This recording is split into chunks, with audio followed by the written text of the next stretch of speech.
Romanos, abra lá, Romanos capítulo de número 1, nós vamos caminhar hoje do verso 18 ao verso 32. Romanos capítulo de número 1, do verso 18 ao verso 32.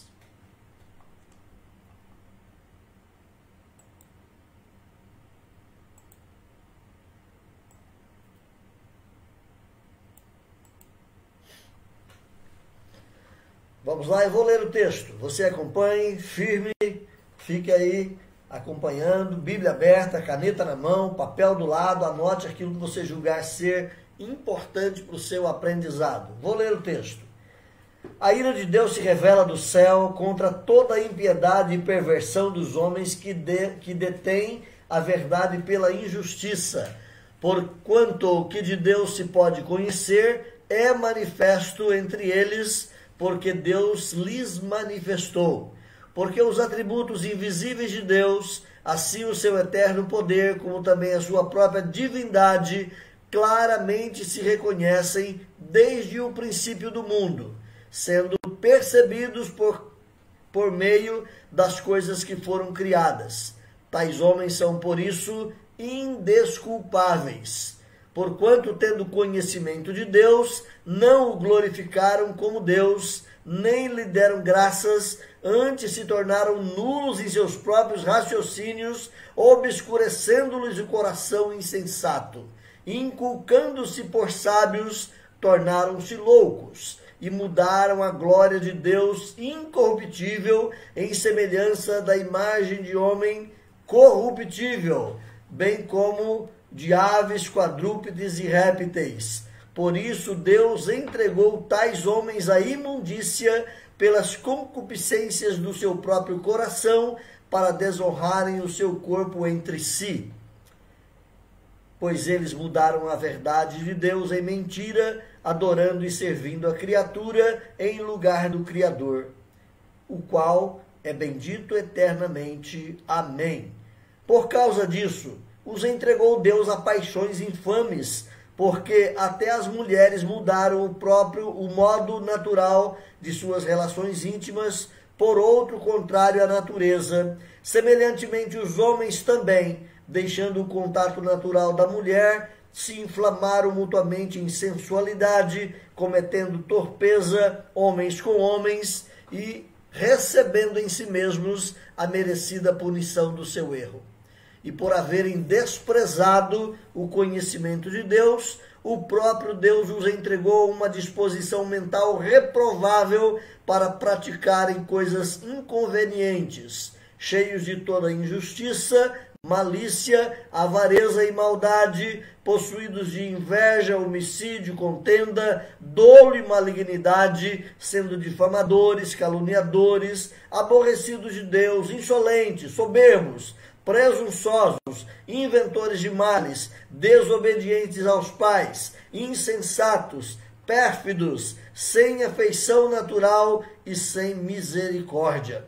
Ora, conhecendo eles a sentença de Deus, de que são passíveis de morte os que tais coisas praticam, não somente as fazem, como também aprovam os que assim procedem.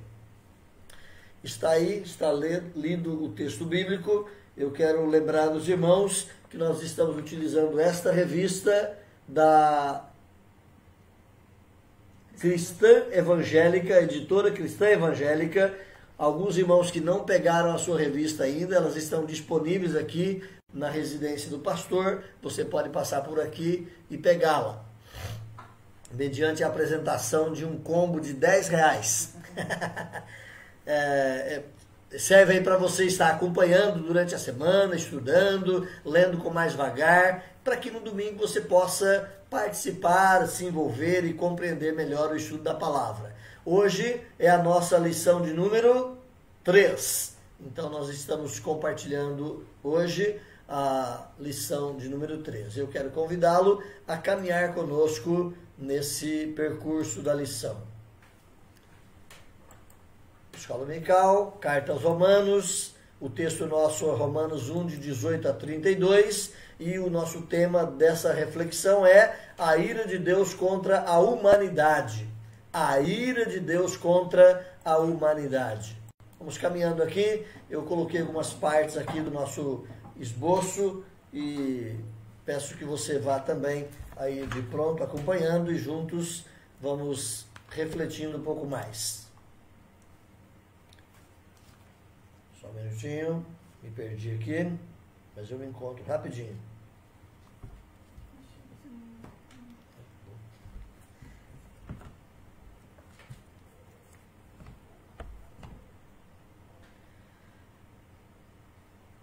Ok, gente, vamos lá, caminhando comigo.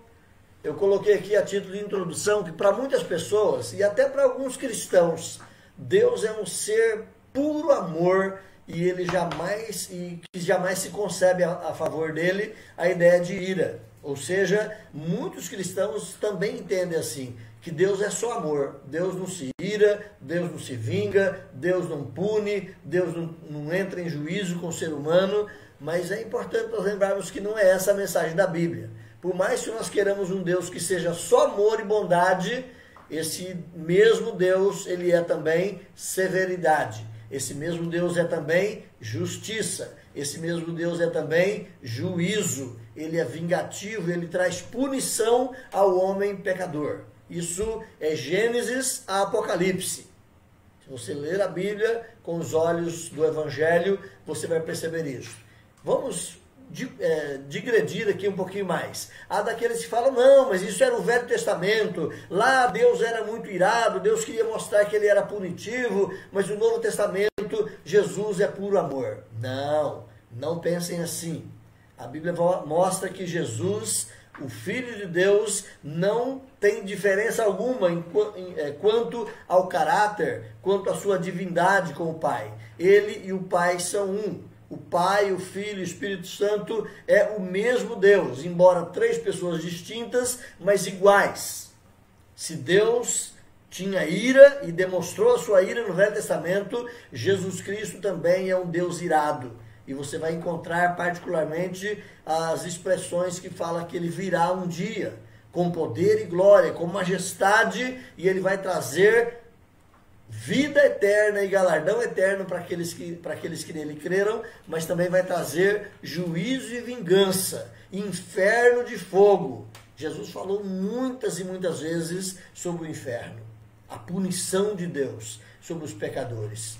E quem tem as chaves da morte e do inferno, de acordo com Apocalipse capítulo 1, é o próprio Jesus. Ou seja, quem é a autoridade sobre a morte e o inferno é o próprio Jesus Cristo. Então, só para lembrarmos aqui, Deus é um Deus bondoso, é um Deus amoroso, mas Deus também é um Deus que se ira contra a raça humana pecadora. Paulo faz aqui, então, meus irmãos, um diagnóstico radical da humanidade, descreve a verdadeira dimensão da depravação e da corrupção do ser humano. Esse texto que nós lemos aqui de Romanos capítulo 1, do 18 ao 32, é exatamente um raio-x.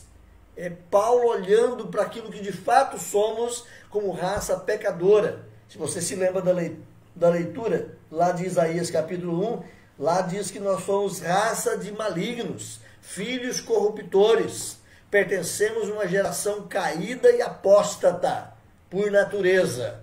Mas louvado seja Deus, pela sua misericórdia e graça, ele também vem ao nosso encontro e nos resgata. Então, se hoje você pode crer em Cristo Jesus, louvar e glorificar a Deus pela sua bondade, é porque Deus fez algo maravilhoso na sua vida. É porque Deus foi ao seu encontro, como diz Paulo em Efésios capítulo 2, estando você morto em seus delitos e pecados, ele te deu vida. Então é só por isso que você pode louvar a Deus. É só por isso que você pode, de fato, glorificar a Deus. Caso contrário, você continuaria morto em seus delitos e pecados.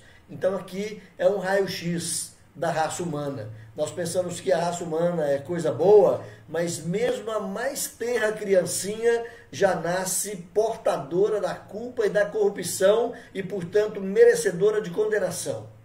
A mais linda criança, o mais tenro bebê, à luz da Escritura, ele é um corrupto, ele é alguém degenerado, ele é alguém que já carrega dentro de si todos os germes da pecaminosidade, todo o poder do pecado e, se Deus for olhá-lo com justiça, ele é também merecedor da perdição e da condenação eterna.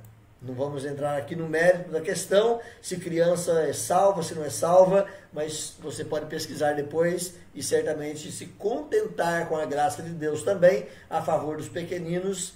Jesus tocou nessa questão, a Escritura é farta de textos que nos ajudam nessa direção. Então, mesmo a criancinha mais tenra, ela é portadora do pecado. Se você olhar o texto lá de Romanos, capítulo 5, versículo 2, o texto de Romanos, capítulo 5, versículo 2, Paulo diz que assim como por um só ato, assim como por um só homem entrou o pecado no mundo e pelo pecado a morte, assim a morte passou a todos os homens, porque todos pecaram.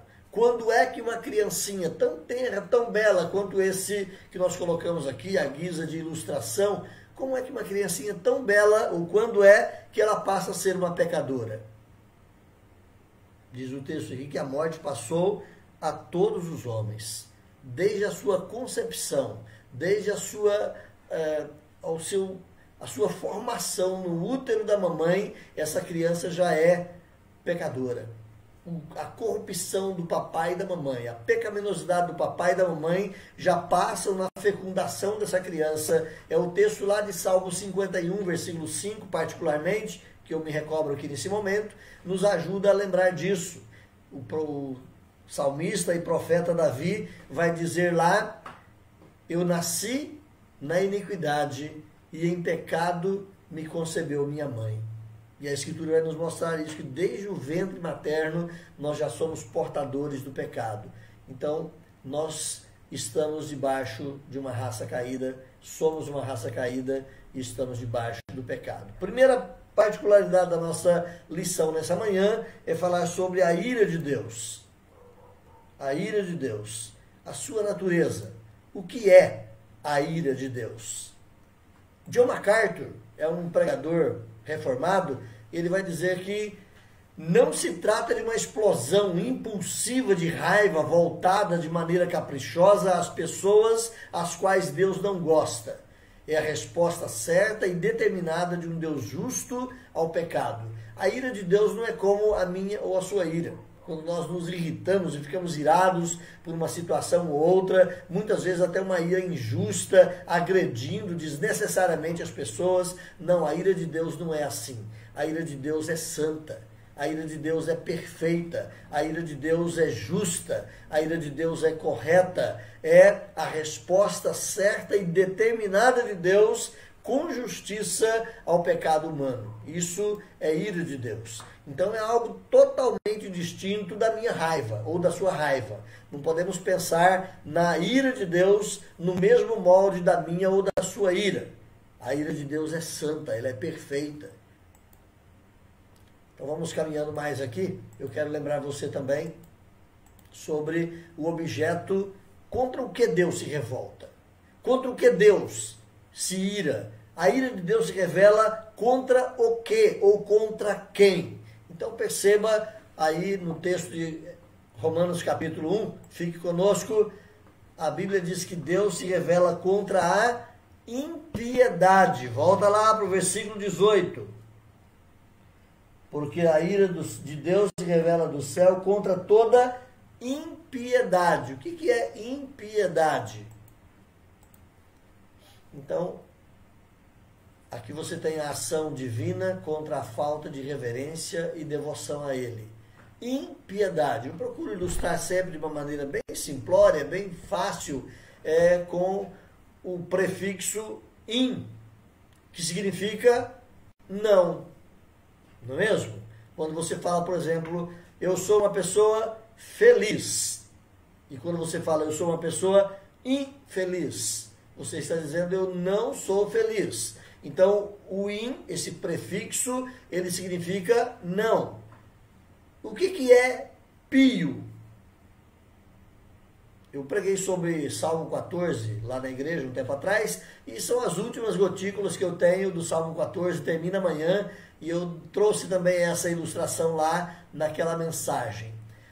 Pio não diz respeito ao barulho do pintinho, Pio não diz respeito ao título de um papa que passou pela história, mas pio significa piedoso. Pio significa devotado. Pio significa consagrado. Então, pio é aquele devotado a Deus. Pio é aquele consagrado a Deus. Pio é um adorador. Então, o impio é o não pio. O ímpio, mais propriamente dito, da forma correta no nosso português, o ímpio é aquele que não adora. O ímpio é aquele que não tem devoção a Deus. O ímpio é aquele que não tem reverência ao Senhor. Então a ira de Deus se revela contra essa impiedade, contra essa falta de devoção, de reconhecimento do homem perante Deus. A Bíblia vai dizer para nós que Deus nos criou para o louvor da sua glória. Não é apenas para você viver a vida de qualquer maneira, mas é para louvar e glorificar a Deus. A nossa confissão de fé, mais propriamente dito, o nosso catecismo de Westminster, ele vai perguntar qual é o fim principal do homem. Por que é que nós existimos? Qual é a prioridade da nossa existência? A prioridade da nossa existência é glorificar a Deus. Ponto número 1. É glorificar a Deus. E também, nesse glorificar a Deus, desfrutar ou gozar das maravilhas, as bênçãos de Deus constantemente. Mas o nosso fim principal é a glória de Deus. Então, a ira de Deus se revela contra a falta de piedade. A ira de Deus se revela contra a falta de reverência, contra a falta de devoção, contra a falta de adoração do homem para com Deus. Mas o texto continua. Versículo 18 aí no texto de Romanos, também diz que a ira de Deus se revela contra a perversão. Olha só, do céu se revela a ira de Deus contra toda impiedade e contra toda perversão dos homens. O que é perversão? Então, essa ira de Deus é a ação divina contra a falta de conformidade com a sua lei. Perversão diz respeito a essa falta de conformidade. É o homem ser totalmente averso, totalmente contrário aos princípios e à lei de Deus. É o homem não se ajustar à vontade de Deus. A manifestação da ira divina não se dará só no juízo final, como algumas pessoas pensam, mas a ira de Deus também se dá, muitas vezes silenciosa e invisivelmente no tempo presente. Parece que não está acontecendo nada, mas Deus é um Deus irado. Parece que tudo está indo bem, mas Deus está derramando da sua ira contra a raça de pecadores, contra a raça humana, debaixo da maldição aqui nessa terra. Deus demonstra sua ira contra aqueles que persistem no pecado. Deus é gracioso, é bondoso, é amoroso, Deus é compassivo, é cheio de perdão, mas Deus demonstra sua ira contra aqueles que persistem, que permanecem na prática do pecado. Não despreze, portanto, a verdade a respeito de Deus, simplesmente para proteger o seu estilo de vida. Não haja simplesmente de maneira que você possa se defender e deixando Deus ou deixando a vontade de Deus de lado. Certifique-se de que você não está adorando uma fantasia, mas que você está adorando o Deus verdadeiro. E o Deus verdadeiro é um Deus que ama, é um Deus que perdoa, é um Deus que abraça, que acolhe, mas o Deus verdadeiro é um Deus também que é irado contra o pecado. Segunda particularidade da nossa reflexão nessa manhã é a culpabilidade dos gentios. Vamos lembrar que Paulo, ele abriu a sua carta, ou introduziu a sua carta, dizendo que ele não tinha vergonha do Evangelho, que esse Evangelho é o poder de Deus para a salvação de todo aquele que crê, primeiro do judeu e também do gentio. Não é isso mesmo? Então Paulo vai tratar nesses capítulos iniciais, e a reflexão do próximo domingo vai tratar um pouco mais detalhadamente essa questão. Ele vai tratar sobre a culpabilidade universal. Ele vai começar dizendo que o judeu é pecador. Lembra? O Evangelho é o poder de Deus para a salvação de todo aquele que crê, primeiro do judeu. Olha só, então o judeu é conhecedor. do Evangelho. Ele é conhecedor da verdade. E ele é o primeiro a ser alcançado com essa bênção. Porque foi ele o povo criado por Deus para ser o receptor do Evangelho. E para ser o transmissor do Evangelho para o mundo. Mas Paulo vai começar então no capítulo 2, daqui a pouco, próxima lição, falando sobre a pecaminosidade do judeu. Mas Paulo vai tratar também sobre a pecaminosidade dos gentios. Paulo quer mostrar aos romanos que ninguém é melhor do que ninguém. Em termos de pecado, todos somos iguais perante Deus. Todos somos pecadores. Mas Paulo vai mostrar logo de cara, dos versículos 18 ao 32, como é que a perversidade, a pecaminosidade, a culpa está recaída sobre todos os povos. E Paulo joga isso a todos os gentios. John Douglas é um comentarista bíblico já renomado, já de muitos anos. Há um comentário dele na editora Vida Nova, é o novo comentário da Bíblia, e nesse comentário de J.D. Douglas, ele faz a seguinte colocação. Coloco aí para você ler. A justiça da raça humana é de fato injustiça. O ideal moral absoluto é a justiça de Deus, que só pode vir dele e ser revelado ou feito conhecido somente por meio do Evangelho de Jesus Cristo. Nessa conformidade, Paulo traça um retrato vívido da injustiça do mundo gentílico, descrevendo a religião pagã, impiedade, e a moralidade pagã, injustiça. Sobre uma e outra, a justiça de Deus se revela.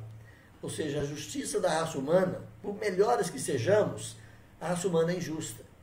Na sua justiça, a raça humana pratica a injustiça. O ideal de moral só pode ser o ideal de Deus. O ideal de justiça absoluta só pode ser,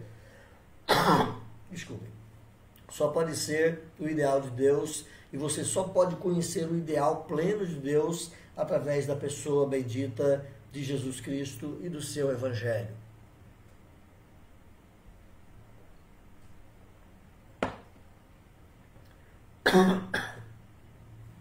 Então, John Davis vai dizer que nessa conformidade, Paulo traça um retrato claríssimo da injustiça do mundo gentílico, descrevendo a impiedade, a religião ímpia, sem devoção, sem adoração, sem reverência, sem consagração, sem reconhecimento do Deus absoluto. E Paulo vai deixar isso claro depois, vai dizer que o paganismo trocou o Deus que se revela no céu, através das coisas criadas, trocou pelo simulacro de ídolos. A semelhança de animais, a semelhança de carrancas, a semelhança de homens, trocou Deus. Então é a impiedade, a falta de piedade, a falta de consagração e de adoração do homem, adoração verdadeira do homem a Deus. Deus se revela contra isso. E a moralidade pagã, a injustiça, sobre todas as coisas, Deus se revela irado. Vamos caminhar aqui. De que forma o mundo gentílico provocou a ira de Deus? De que maneira provocaram a ira de Deus? E Paulo vai nos ajudar nisso. Primeiro, os homens provocaram a ira de Deus na rejeição deliberada da verdade revelada na natureza. Lembra que nós temos a revelação natural, os céus proclamam a glória de Deus, naturalmente Deus se revela. Na beleza de uma flor, no esplendor de uma cachoeira desabando, na fúria das ondas do mar, Deus se revela, Ele manifesta o seu poder, Ele manifesta o seu conhecimento, Ele manifesta a sua sabedoria.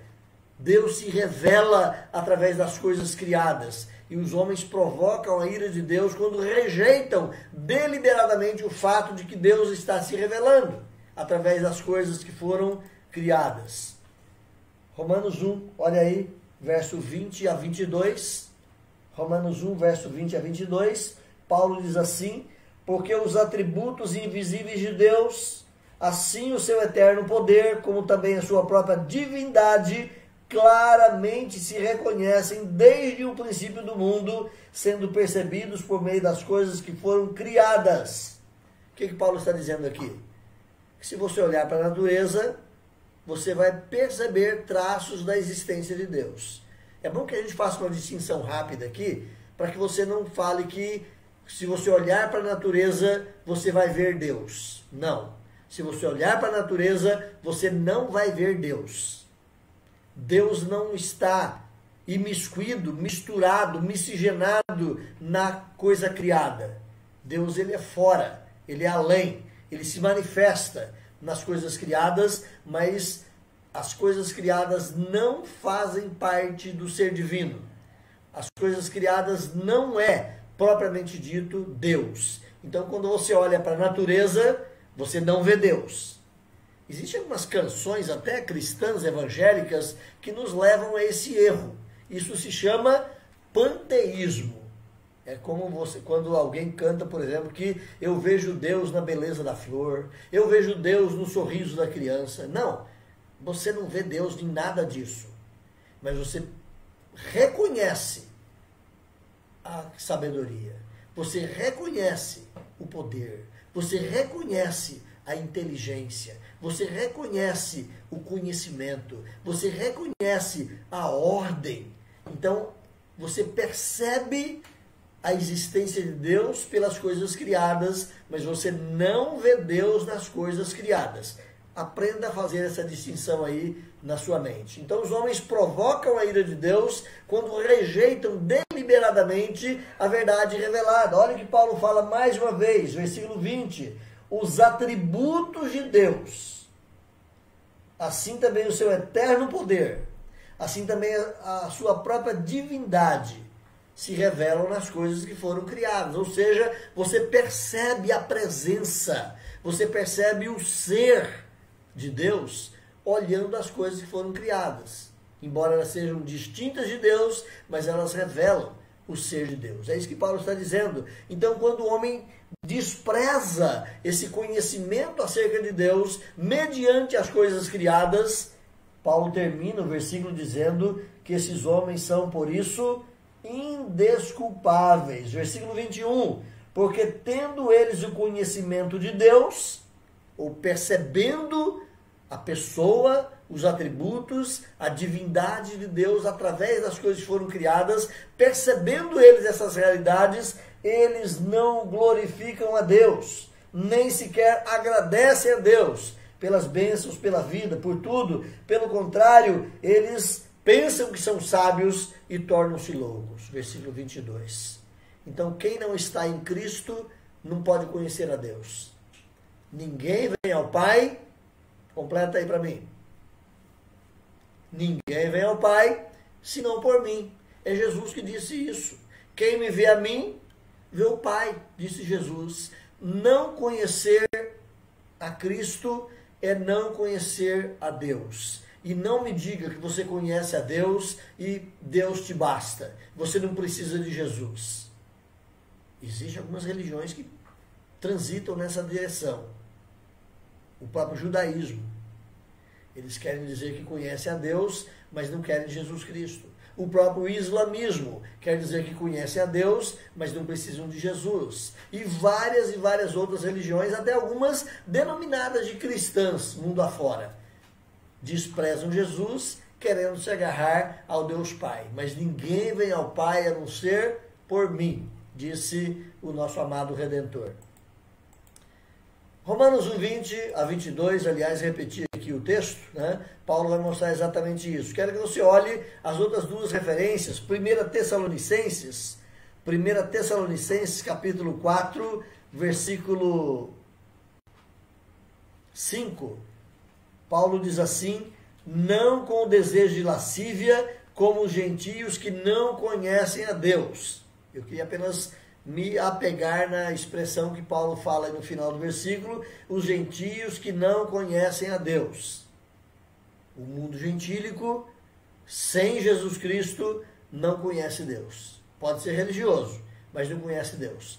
A outra referência é 2 Tessalonicenses 1:8. Diz assim que Jesus Cristo vai se manifestar no último dia, em chama de fogo, tomando vingança contra os que não conhecem a Deus e contra os que não obedecem ao Evangelho do Senhor. Então é na manifestação poderosa de Jesus que o homem vai de fato conhecer o que é a ira de Deus contra aqueles que não conhecem a Deus.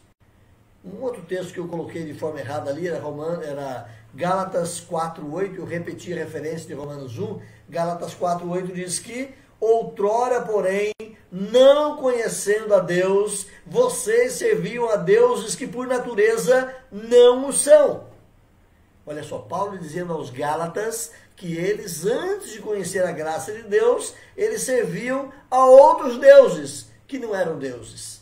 Então a ira de Deus se revela contra essa falta de tato, contra essa falta de percepção, contra essa falta de conhecimento do ser humano em adorar a Deus, em ter piedade perante Deus. Então a revelação divina na natureza, ela lança luz suficiente para tornar o homem culpado perante Deus. Se o homem nunca tivesse Bíblia na mão, se o homem nunca tivesse sequer uma manifestação especial de Deus de qualquer forma, apenas a coisa criada, o mundo criado, a beleza da criação, a ordem da criação, a inteligência revelada nas coisas criadas, seriam suficiente para fazer o homem se prostrar perante Deus.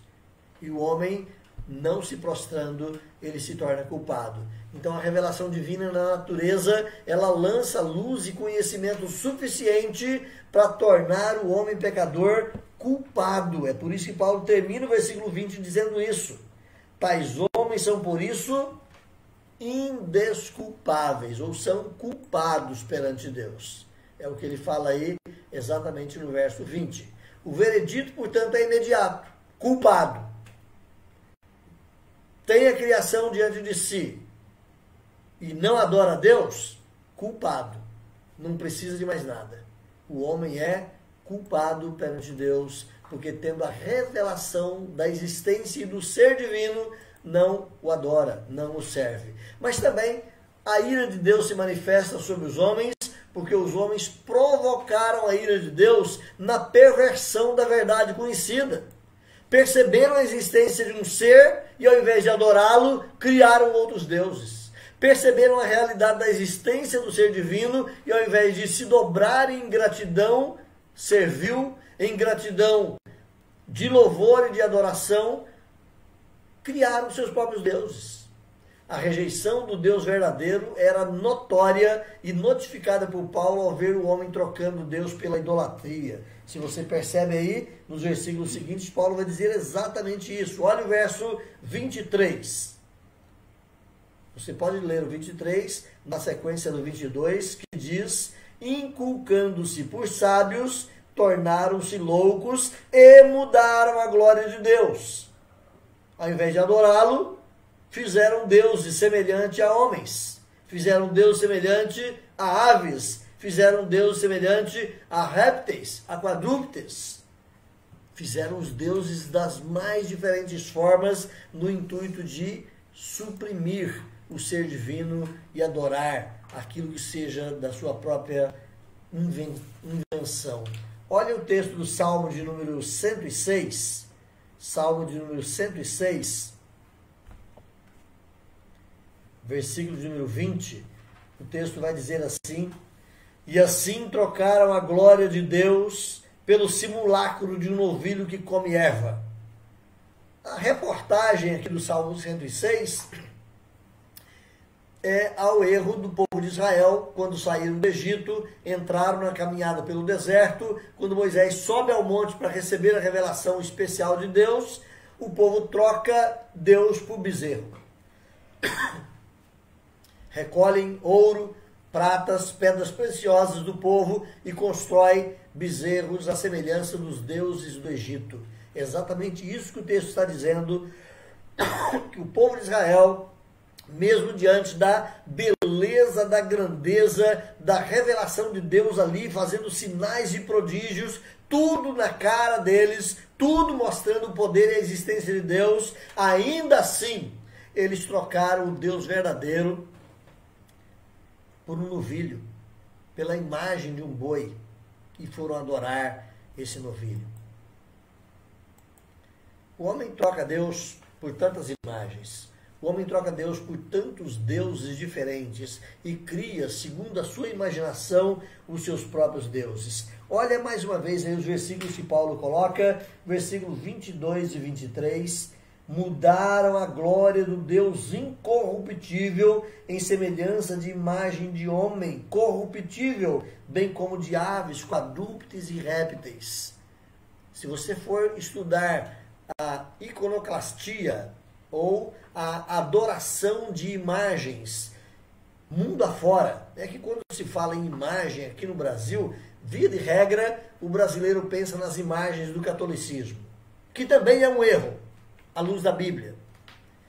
Mas muito mais do que apenas as imagens representativas dos santos do passado, a religiosidade mundo afora tem milhões e milhões de imagens, milhões e milhões de deuses criados para substituir ou para tomar o lugar do verdadeiro Deus. Então, assim como um ídolo é um ser inanimado e bruto, assim também se tornam inanimados e brutos os que o adoram.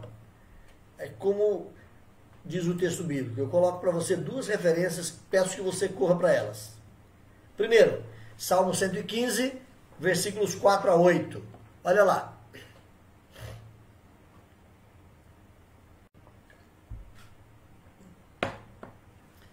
Salmo 115, versículos 4 a 8, dando um tempinho aí para que você procure, encontre. Diz o texto: prata e ouro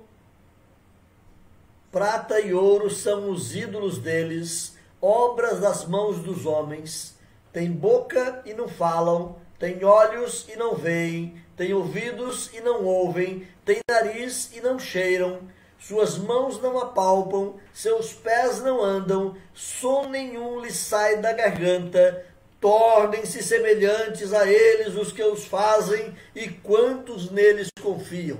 Do jeito que é bruto, do jeito que é bestial, um ídolo que tem boca e não fala, tem ouvido e não ouve, tem olho e não vê, tem pés e não anda, tem mãos e não apalpam, tem coração e não sente nada, é apenas um bruto, marmório, seja fundido, seja esculpido, é apenas um ser bruto, que não tem vida. Assim também é aquele que o adora, é um ser bruto e sem vida. É isso que a palavra de Deus nos diz. Queria lembrar com você da palavra de Isaías, quando ele diz que é tão bestial a ideia de se construir um ídolo, é tão irracional, é tão fora de lógica a ideia de se construir um ídolo, que a Bíblia debocha disso. O profeta Isaías fala o seguinte: olha, um camarada pega o machado, afia o machado para que ele fique muito bom para o trabalho, e ele vai para a mata. Lá na mata ele escolhe uma árvore boa, de qualidade, madeira de lei, madeira boa, e ele corta aquela árvore com o seu machado e corta 2 cepos ou 2 troncos, e um desses troncos ele leva para casa, corta em pedaços e coloca no forno para assar o seu pão. É a madeira para alimentar o seu fogão a lenha e para assar o seu pão. Com outro pedaço da mesma madeira, ele leva para um camarada perito em escultura, e esse camarada esculpe ali naquele toco de madeira um ídolo.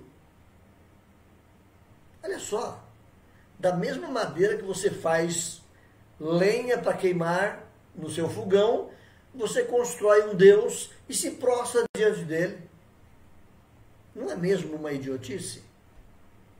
Não é mesmo uma brutalidade? Uma irracionalidade? Quem levanta isso, meus irmãos, não sou eu. É a própria Bíblia. Basta lermos a Bíblia com simplicidade, vamos perceber como a palavra de Deus é contrária a todo tipo de idolatria. Mas eu quero que você leia também ainda o texto do Salmo 135. Está aí para você, Salmo 135, versos 15 a 18. Salmo 135, versos 15 a 18. Diz assim, é muito parecido com o 115, não é mesmo?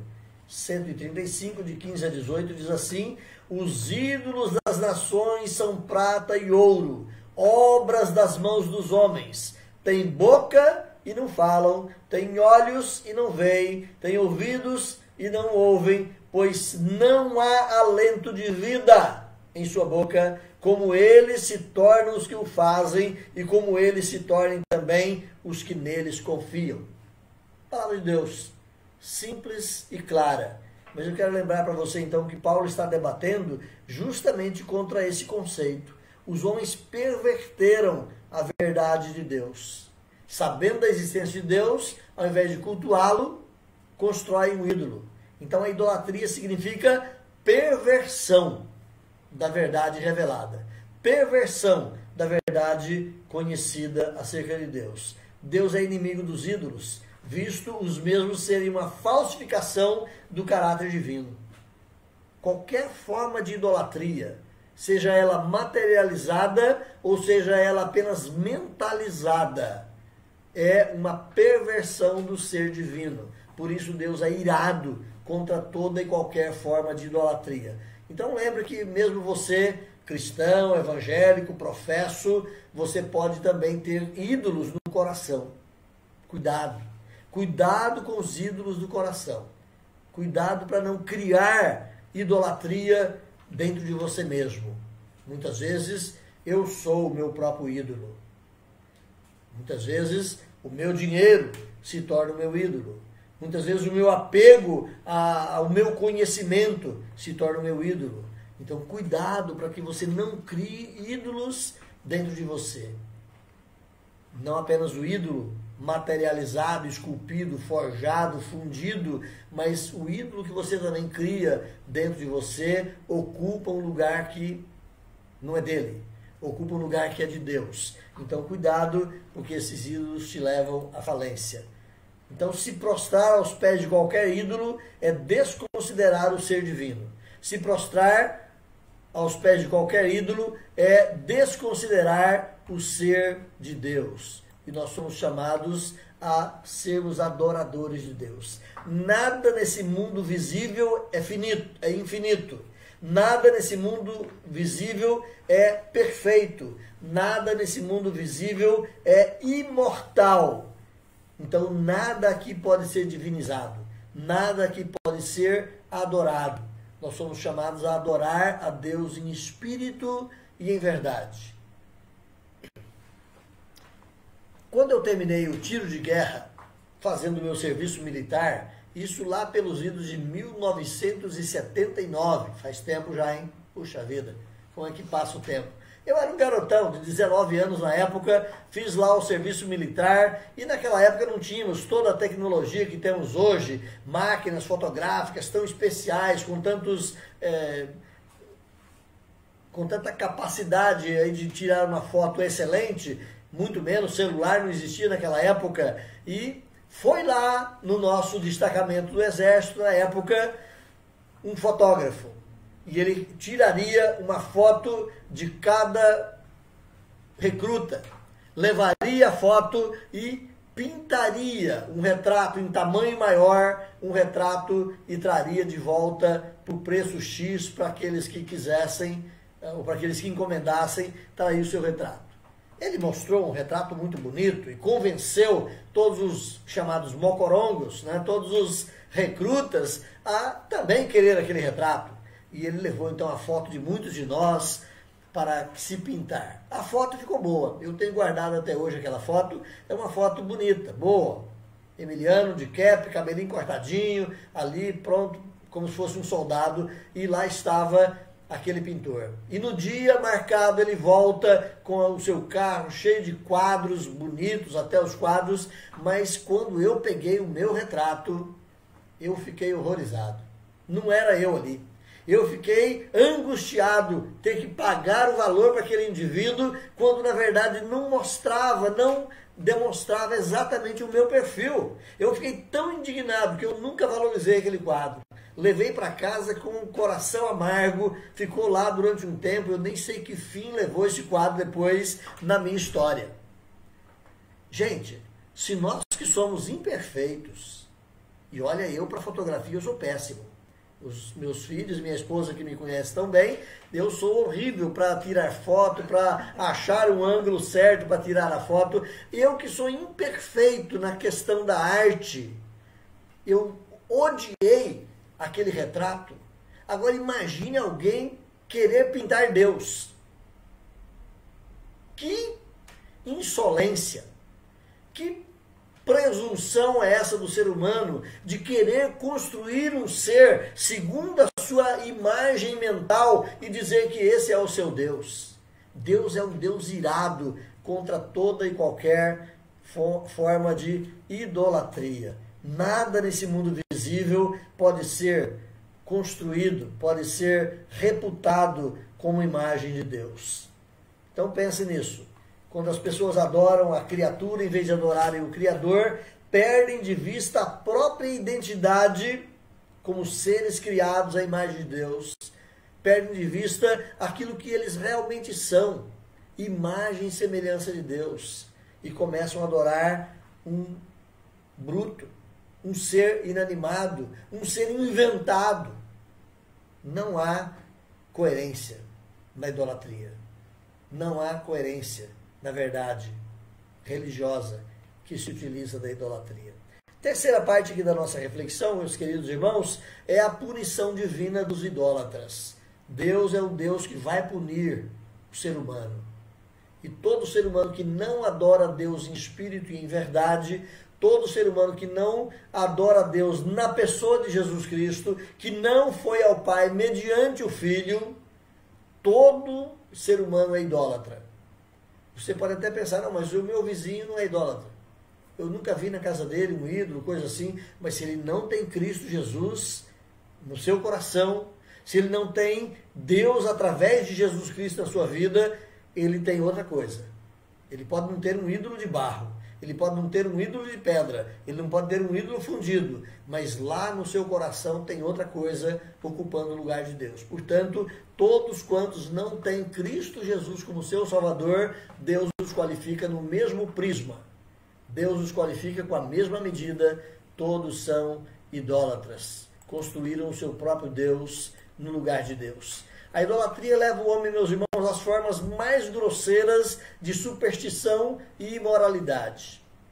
A idolatria perverte não apenas o lado religioso, mas perverte toda a vida do indivíduo. Veja-se aqui os efeitos. Perceba os efeitos da idolatria, da ausência de Deus. Quando eu falar de idolatria, não pense numa imagem, mas pense num coração vazio. Pense no coração que ele próprio é o seu Deus. Veja os efeitos da idolatria na vida do indivíduo. Primeiro, efeitos na vida moral. Por causa do pecado, do rompimento da ordem sexual, ou da ordem natural da sexualidade, Deus, diz o texto aí, os entregou à disposição mental reprovável. Deus os entregou à imundícia. Interessante isso. Paulo vinha falando que os homens não adoravam a Deus, que os homens trocaram Deus por ícones, por ídolos, feitos à semelhança humana, à semelhança de imagem de animais, etc, etc. E Paulo vai dizer, então, por isso o quê? Por essa troca, por não terem Deus e criarem outros deuses, por não reconhecer Deus e assumir a si mesmo ou outra coisa no lugar de Deus. Por isso, Deus entregou tais homens à imundícia pelas concupiscências do seu próprio coração para desonrarem o seu corpo entre si. Paulo começa a mostrar então que essa perversão da adoração reflete na vida moral do indivíduo. E agora esse indivíduo está entregue ao seu próprio pecado para desonrar o seu próprio corpo. E aqui Paulo vai continuar falando de uma perversão da ordem natural de uma sexualidade depravada e pervertida. Olha o versículo 24 especialmente. Versículo 24 diz assim, por isso Deus entregou tais homens à imundícia pela concupiscência do seu próprio coração para desonrarem os seus corpos entre si. Deus entregou esses indivíduos a paixões vergonhosas. Algumas outras versões falam paixões infames. Olha então o versículo de número 26 e 27. O que é que diz aí? Verso 26 e 27. Leia na sua Bíblia. Eu vou dar um tempinho para você achar e ler.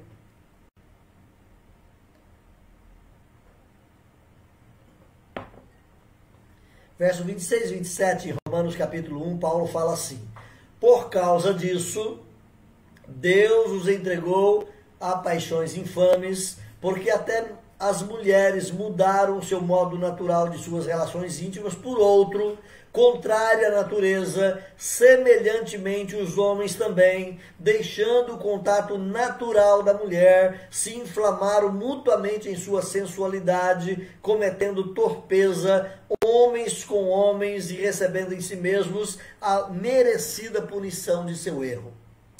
Meus irmãos, a indústria da pornografia no mundo inteiro é uma indústria que gera bilhões de recursos.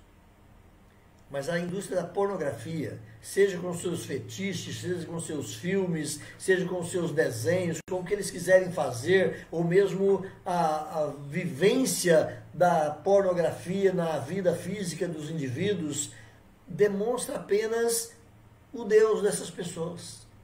Demonstra apenas quem é que ocupa o lugar central no coração desses homens. Deus os entregou a paixões vergonhosas e eles mudaram a sua maneira de se relacionar, de viver o verdadeiro amor entre um homem e uma mulher, e passam agora a viver de forma toda desordenada. Diz aqui que as mulheres mudaram o seu modo natural e fizeram coisas contrárias à natureza. Os homens também, semelhantemente, ou seja, da mesma maneira, os homens também partiram para práticas totalmente inconcebíveis à luz da natureza, à luz daquilo que é o correto.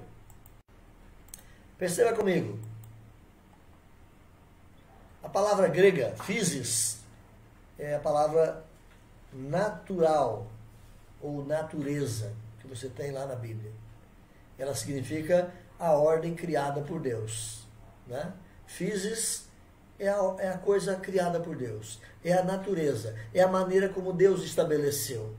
Então Paulo vai dizer aqui, olha de novo no versículo 26, por causa disso Deus entregou, porque as mulheres mudaram o modo natural, o modo physis, a maneira como Deus criou. E Paulo vai dizer também lá com os homens no versículo 27, deixando o contato natural da mulher, ou seja, conforme é a natureza física, criada por Deus. Homem passou a ter um contato com homem, mulher passou a ter um contato com mulher, e Paulo não avança muito aqui na bestialidade do ser humano, mas é bestial. A perversão da sexualidade leva o homem às práticas mais horrendas que você possa imaginar. Espero que você nem sequer vá ao conhecimento disto. Mas a perversão do ser humano. Então, agir contra a natureza significa violar a ordem que Deus estabeleceu, indo contra a intenção do próprio Criador. Como é que Deus criou o ser humano para viver a sua sexualidade? Como é que Deus criou o ser humano para refletir e experimentar alegria e gozo, prazer, como o próprio Deus é um ser de prazer? Deus nos deu essa possibilidade de experimentar da natureza de Deus, do ser de Deus, do prazer de Deus, em coisas tão particulares, como o relacionamento de um homem com uma mulher, mas deixando esse modo natural de experimentar o prazer de Deus, ele partiu para outras formas. Então é isso que Paulo está dizendo aqui, que essa palavrinha physis levou o homem a agir, essa perversão levou o homem a agir contra a sua natureza, que é colocada aqui na palavra physis, lá no seu original, no grego. Deus criou uma Eva para Adão e não criou um Ivo. Já viu isso certamente, né? Deus não criou um Ivo para Adão. Não é homem com homem. Deus não criou uma Ava para Eva. Não. Deus não criou uma mulher para uma mulher. Deus criou uma mulher para um homem. Qualquer forma de sexualidade que vá além dessa verdade fere a vontade de Deus. Então Deus criou uma Eva para um Adão. Olha o que é que Jesus fala lá em Mateus. Vai lá, Mateus 19:4. Olha o que Jesus fala lá. Mateus 19:4. Chegou lá? O texto diz assim: então respondeu ele, Jesus: não tendes lido que o Criador, desde o princípio, os fez homem e mulher? Quando Deus criou um homem e uma mulher. E disse: sede fecundos. Agora é com vocês. É um homem com uma mulher. Qualquer forma que fuja a esse padrão é contrariar a vontade de Deus. Qualquer forma que vá além desse padrão é ir contra a natureza, é ir contra o modo criado pelo próprio Deus. Mas eu volto ainda mais. Como é que o homem se perverteu na vida moral? Deus o entregou a paixões infames. Deus deixou o homem entregue à sua pecaminosidade, já que ele não quer adorar a Deus, então ele vai se corromper em todos os lados. Mas tem mais. Além do efeito na vida moral, você tem também o efeito na vida mental e social do indivíduo. Uma variedade de atos antissociais é praticada em decorrência de negarem a sabedoria de Deus. Ou seja, quando o homem nega a Deus, ele fracassa. Não só na sua relação com Deus, mas na sua relação com ele mesmo. Na sua relação com o seu corpo, na sua relação com a sua pessoa. Quando os padrões de Deus são negados, a sociedade também entra em desordem. Então, quando o padrão de Deus é negado, o homem não entra em colapso só na relação dele com Deus, nem só na relação dele com ele mesmo, nem só na relação dele com o seu corpo, mas o homem entra em colapso também com a ordem social. Então, a negar os padrões de Deus, a sociedade entra em desordem, entra em derrocada, em falência, em derrota e leva muitas vezes à desintegração da própria sociedade. Olha o que Paulo diz aí no versículo 32. Olha o que ele diz no versículo 32.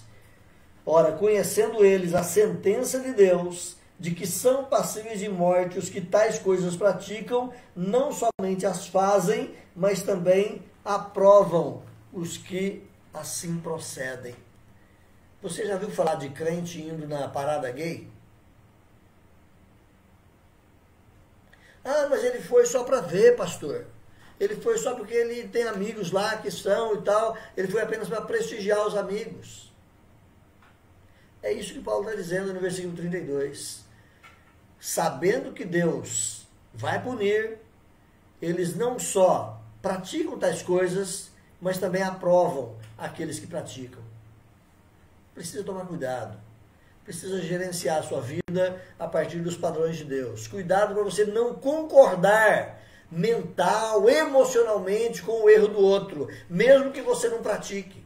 Ah, não, eu não faço, mas você acaba aceitando. Cuidado, porque você pode estar caindo na mesma via pecaminosa que os tais estão. Então, não só praticam, mas também aprovam os que assim procedem. É o que Paulo vai dizer aí. Eu quero terminar aqui a nossa reflexão dessa manhã, lembrando com você aqui que há uma cadeia de elos de malignidade que vão corroendo e destruindo a vida do indivíduo, a vida da família, a vida da própria sociedade. É o que Paulo expõe aí nos versículos anteriores. Olhe só os elos de malignidade, a cadeia de comando que vai tomando conta do procedimento social e trazendo muitas vezes a destruição da própria sociedade, da própria qualidade de vida moral, ética, sadia. Preste atenção no que Paulo fala aí, versículos 28 a 31 especialmente. Olha aí, Romanos 1, 28 a 31, o que é que Paulo fala? Deus entregou esses tais a uma disposição mental reprovável. Ou seja, querem viver no pecado? Então vá. Antes de continuar, eu queria fazer uma digressão rápida com você. Se você correr lá para o texto de Apocalipse, capítulo 22, versículo 11, Apocalipse 22, 11, Jesus diz assim, através de João, lá naquele texto: continue o imundo praticando imundícia. Continue o injusto na prática da injustiça. E o santo continue a santificar. O que é que Jesus está dizendo através de João? Que o homem, na sua disposição mental, vai continuar fazendo aquilo que é próprio da sua natureza. O pecador não arrependido, o pecador não quebrantado, o pecador que não recebeu ainda a graça de Deus, a sua natureza é depravada, a sua natureza é corrompida, a sua natureza é distorcida e ele vai sempre praticar aquilo que é natural, aquilo que é próprio à sua natureza caída. Continue o injusto na prática da injustiça. Continue o mundo na prática da imundícia. E continue o justo, ou continue o santo, a santificar-se. É o que diz lá o texto de Apocalipse 22, 11. Mas olha o que é que Paulo fala.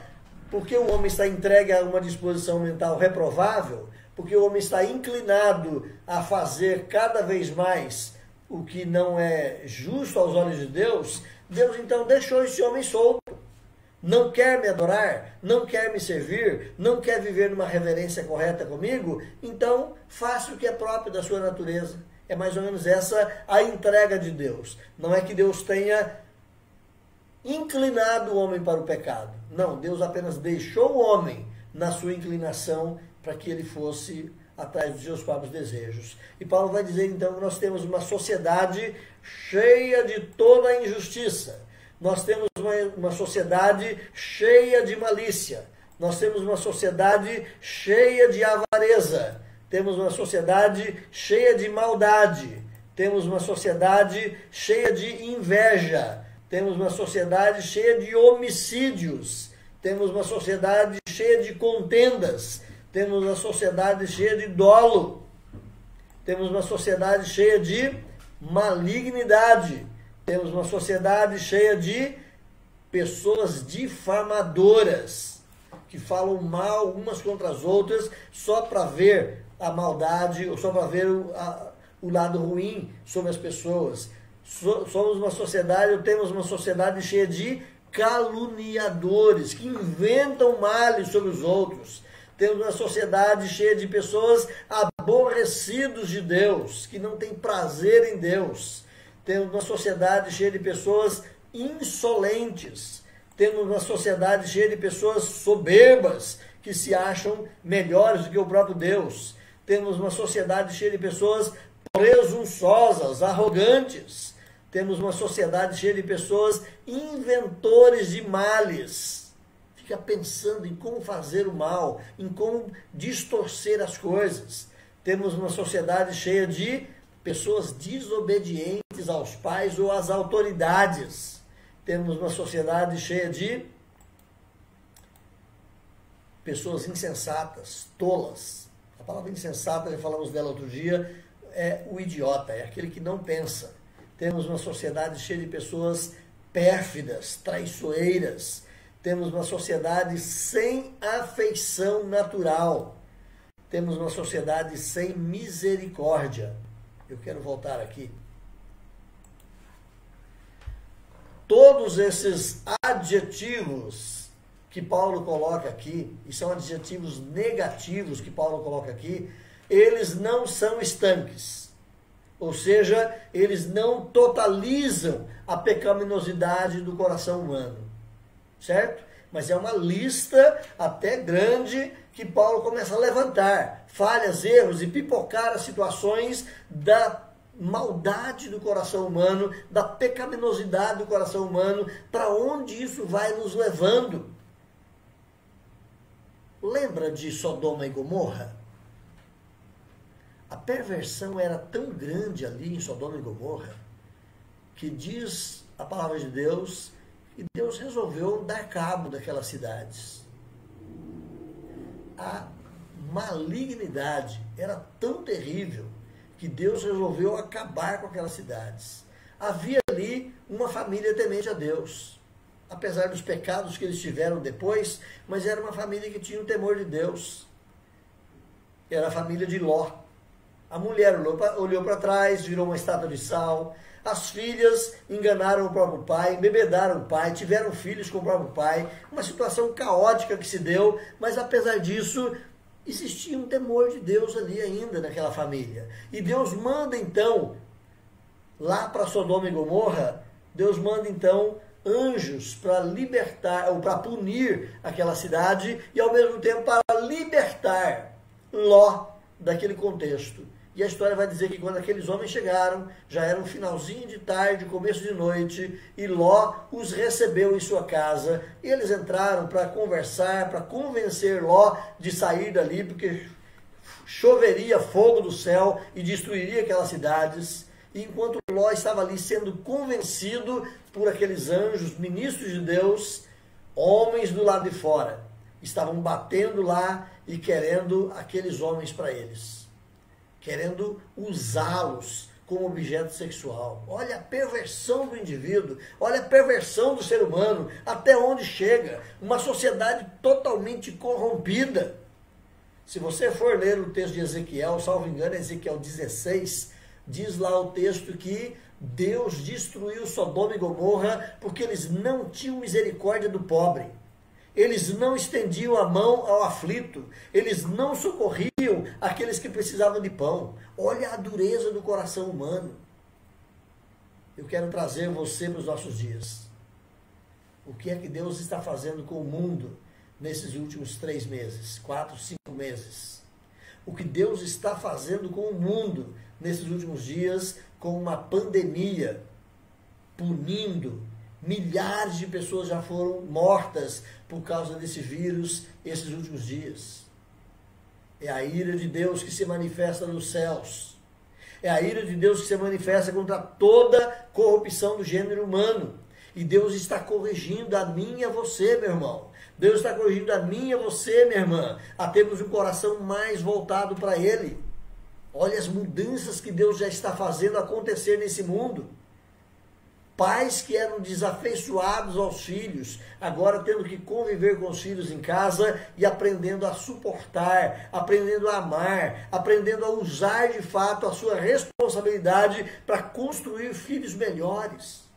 O que é que vai ser da nossa sociedade daqui 1 ano ou 2, quando essa pandemia tiver acabado?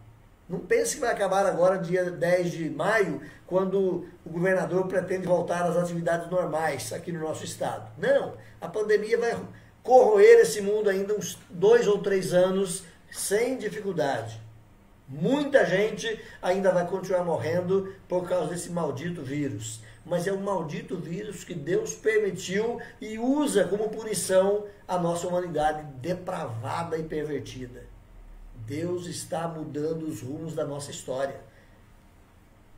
Então lembra, nós falamos lá no comecinho que a ira de Deus nem sempre ela está focando só o último dia, nem sempre ela está voltada só para o fim da história, mas a ira de Deus se mostra muitas vezes silenciosa na história humana. E Deus vai tratando, Deus vai punindo, Deus vai disciplinando. Quero terminar aqui, concluindo então nossa reflexão essa manhã sobre a ira de Deus, sobre a pecaminosidade humana. Eu termino dizendo que a pecaminosidade desenfreada conduz o indivíduo ou conduz a sociedade a uma condição tal que os próprios pecados se somam como punição e castigo sobre os próprios erros. Ou seja, o indivíduo é tão pecador, ele é tão desgarrado de Deus, ele é tão descomprometido com a reverência, que os seus próprios pecados o punem pelos seus próprios pecados. E é uma corrente viva, é uma roda viva que esse indivíduo vive, sofrendo numa vida desgraçada, às vezes não fisicamente, mas uma vida desgraçada, espiritual perante o Senhor, sendo punido pelos seus próprios pecados. Essa onda pecaminosa leva o homem a rejeitar totalmente a Deus. esse Deus que é o único que pode tirá-lo desse redemoinho de perdição. E a humanidade está assim, perdida, indo para o fundo do poço, sem perceber que o caminho é Deus. O caminho é Jesus Cristo. Deus já abriu um caminho, uma rota de volta desse homem para sair desse redemoinho de morte e encontrar-se com o seu Salvador. Deus já providenciou a salvação para o homem através de Cristo Jesus. Então esse homem precisa de Jesus para libertá-lo da sua destruição.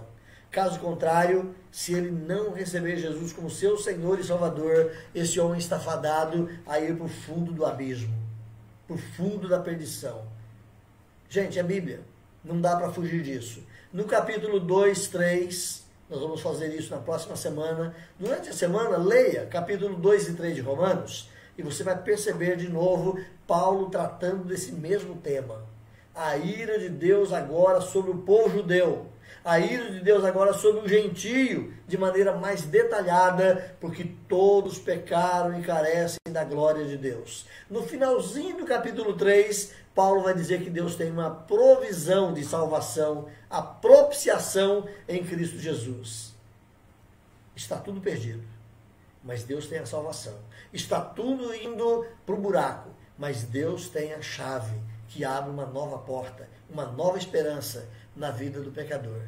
Que Deus te abençoe, meu irmão, minha irmã, e que Deus nos ajude a compreender a pecaminosidade humana, para nós mesmos nos cuidarmos perante o Senhor e, ao mesmo tempo, avisarmos tantos incautos que estão caindo do redemoinho da perdição e nem sequer se dão conta disto. Amém? Deus possa fortalecer a sua vida, Deus possa te abençoar. No próximo domingo, então, se Deus nos ajudar, estaremos aqui falando sobre o justo juízo de Deus. No capítulo 2, verso 1, até o capítulo 3, verso 20. Participe conosco, não falte, venha estar conosco no próximo domingo. Amém?